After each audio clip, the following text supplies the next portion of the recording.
How are you today, sir? I'm good. You? Good, good. Thanks for joining us today. Welcome. Yeah, so to give you a little bit of context, in our series, this is a new series on TikTok and YouTube. And in our series, we discuss the immigration with different immigrants from different backgrounds. And as a way of appreciation, we are going to e-transfer you $1 for every minute of your time at the end of the session. And we will also use these videos to promote immigration to Canada and help others have a good understanding of immigration, its good and its bad. Okay. Okay. So what if you go you start with introducing yourself and tell us which country you're from, when did you come to Canada, and what was the journey? How did you find out about Canada in the first place, and how did you come to Canada? Okay. My name is Darlington. I came here February 2020. I come from Southern Africa, a country called Zimbabwe. Zimbabwe. Okay. Yes. Yes.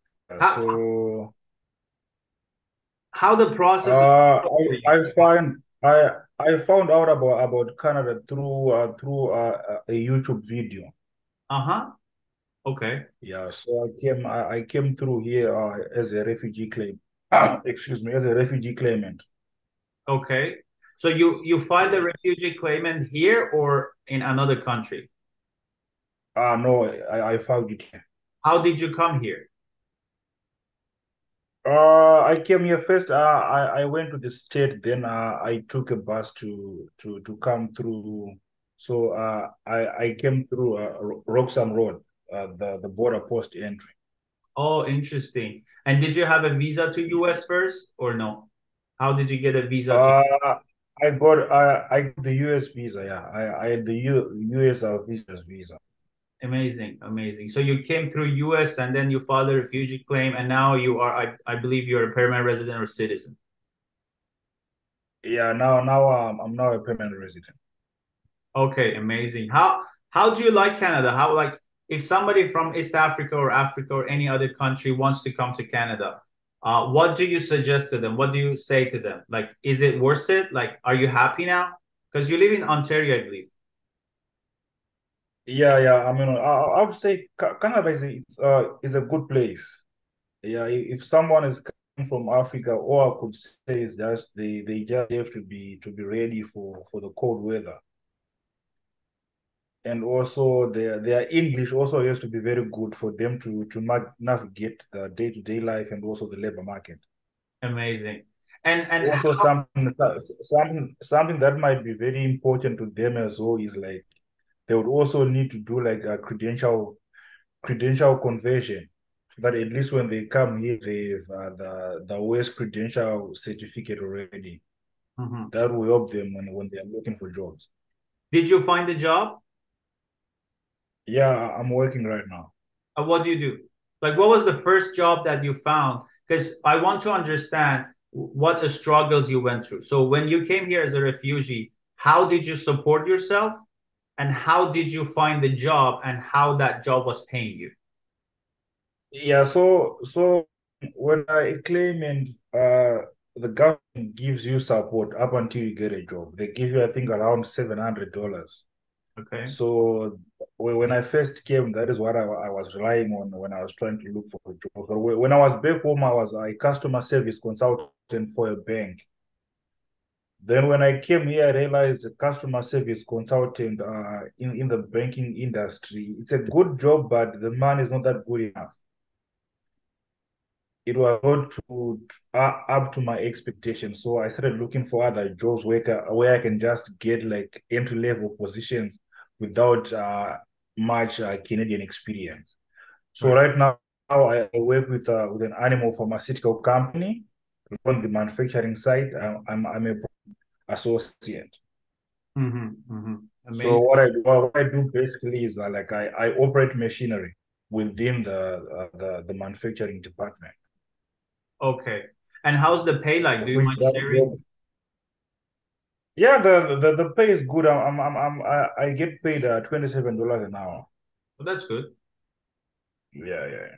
Of which like the job, they train you everything on the job. Yeah, Exactly. so Yeah. that's what I ended up doing. But I think maybe next year I should be going back to school. I'm still looking for for a study program to take so that at least I improve my skills and I become more competitive on the market.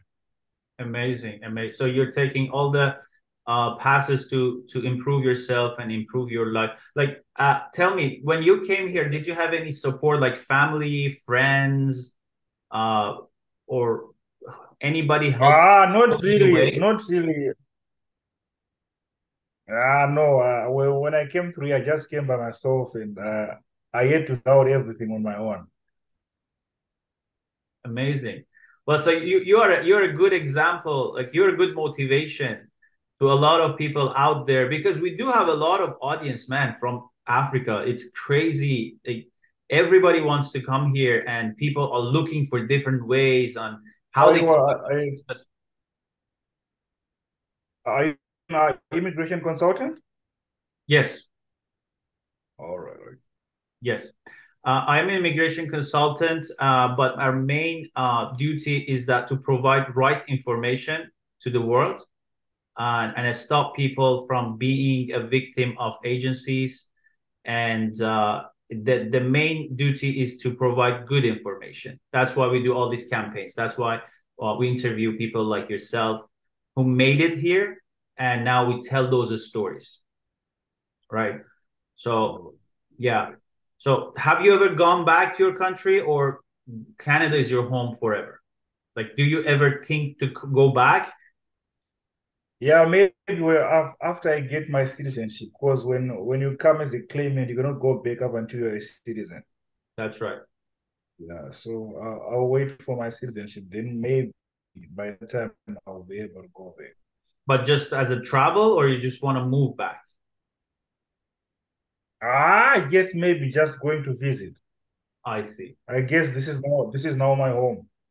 Right. Exactly. Exactly. Yeah. So what is your word of advice to people in your situation, let's say 5 years ago? Like, what would you say to yourself 5 years ago if you've been in Zimbabwe still, haven't started the immigration process? What is your um, what is your advice? My advice would be firstly, you have to be knowledgeable. That's the first thing. You need the right information before you do anything. Then the next thing that is important is for you to be able uh, to understand that when you're coming through here, you are willing and able to start again, like a fresh start, like a complete new start. You should be able to embrace change.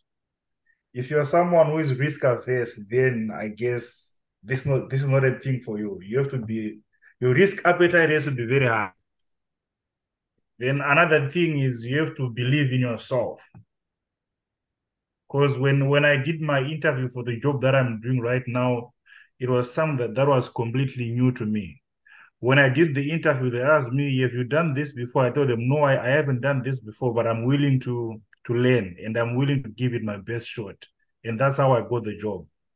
And when you're first getting the job, you're working with other guys with like maybe 4 or 5 years working experience. They are shifting from other companies, and you are there. You don't have any idea whatsoever what is going there. And the worst thing is you're the only black person within the company of over 200 people. Yeah, so for someone, I think who wants to come through here, the first thing is they have to believe in themselves, they have to be knowledgeable, they have to be confident, and also their risk appetite has to be very high. And also on the financial side as well, they should come a little bit prepared because the very first days, the amount of support you get from the government is not enough. So you need to find at least a fallback plan, at least a little bit of some savings for you to kickstart your new life What here. was the cost of your life when you came here per month? So what is that? What was the cost of your life when you came here and started living? What was the cost of your life? So when I first came here, the caseworker that I got helped me to find a subsidized accommodation. So I was paying around 650 Canadian a month. It was shared accommodation, but it was okay for me because I just came here as a single guy. So I would say I think it was around 650 rent. Then my grocery was not much, maybe around 120 a month or so. So roughly, I think all my cost and expense, including bus fare and things like that, around 1,200 a month when I first came.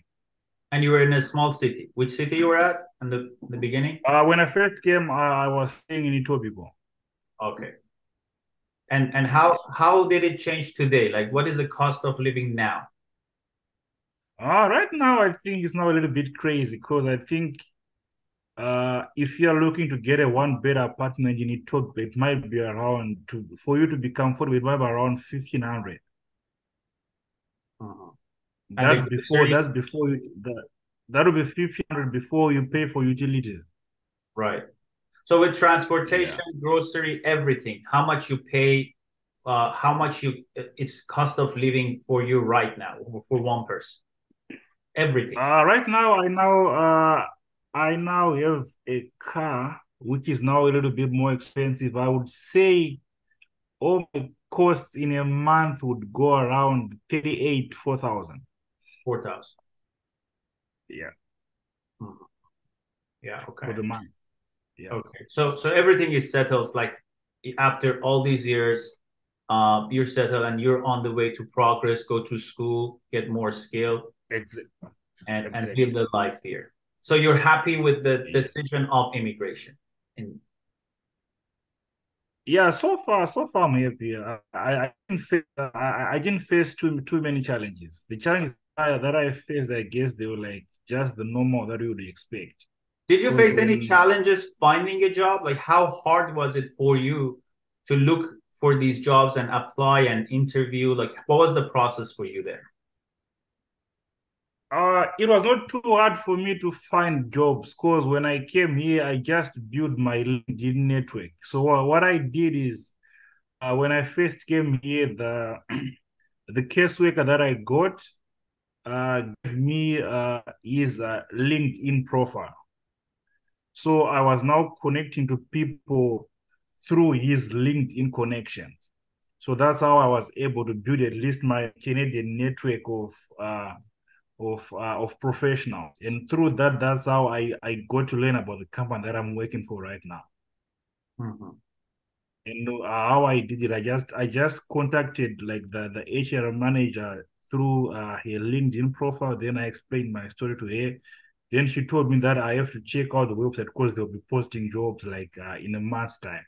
Then I went and I applied for a job. Then that's how I got the job. So I would say if someone is coming through here, like their LinkedIn profile needs to have like a very good network, especially of professionals Amazing. and Very, working in very well fields. said. Very well said. That's actually the number one networking tool that we recommend to all of our audience that go to LinkedIn, use LinkedIn to connect to other human resources specialists and managers.